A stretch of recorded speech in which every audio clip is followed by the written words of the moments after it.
Hi, Scrolling Along with Susan. I'm here with a quick gift idea, something you can make in one day using very few tools. All you really need is a scroll saw and a hand drill or a drill press, and then a couple little minor things.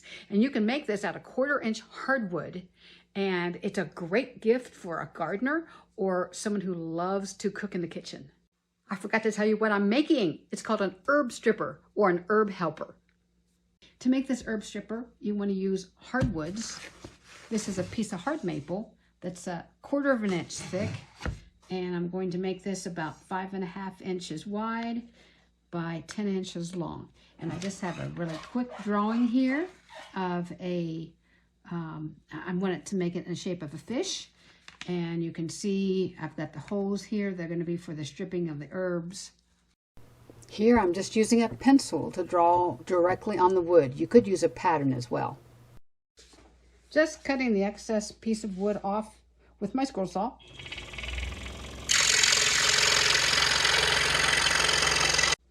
I thought about cutting the holes or drilling the holes in it first, but I want to cut out the body of it with my scroll saw to kind of see what shape and where I want to put the holes once it's cut out. I think I can visualize it better.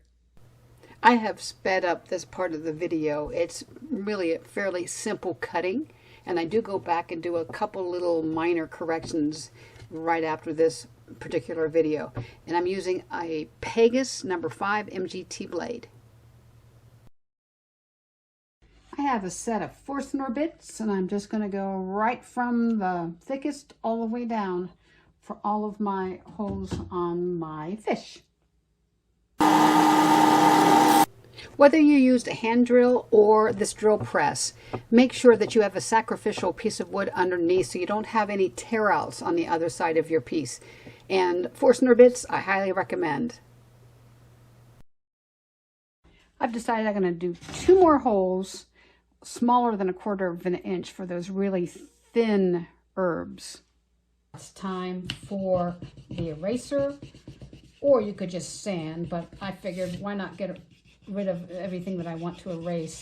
And then I'm using 220 grit, or actually this is 400 grit for the sanding on both sides and the cleanup. Make sure you have sanded thoroughly every nook and cranny, inside and out, both sides.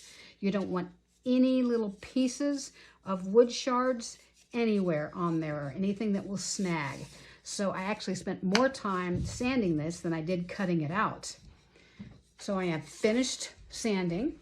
I have also wiped it off thoroughly to get rid of all the sawdust, and now I'm ready to finish. And I have a mixture here of mineral oil and beeswax. Always use food safe finish. I use my fingers to apply the oil just to make sure the wood is nice and smooth. My herb stripper is done. There are a lot of different areas on this that you could actually use in the kitchen, but I'm just going to show you just a couple ways that you can use this. Here's a piece of kale from my garden. Strips it right off.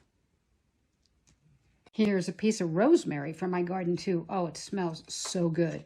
Put it in backwards and pull, and it strips it right off.